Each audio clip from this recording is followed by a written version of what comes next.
আজ আপনাদের একটি বাস্তব সত্য সামনে তুলে ধরব।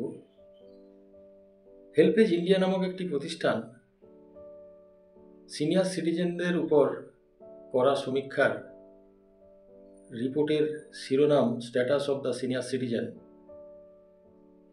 যে ফাইন্ডিংস সেগুলি এই রকম: 42% don't get any respect from their children, 32% are being abused because of poverty, 28% victim of economic cruelty, 68% sons and daughters-in-laws are responsible for economic cruelty, 53% don't take any action against their children due to fear of losing family reputation.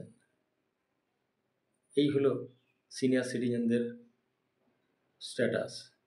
আপনি এর থেকে কিছুটা হলেও মুক্ত হতে পারবেন যদি আপনি ফিনান্সিয়ালি ইন্ডিপেন্ডেন্ট হন। তো এর জন্য আপনাকে আপনার কর্মজীবনের শুরু থেকেই provision for old age or retirement প্ল্যানিংয়ের একটি ব্যবস্থা করে রাখা জরুরি। ধন্যবাদ।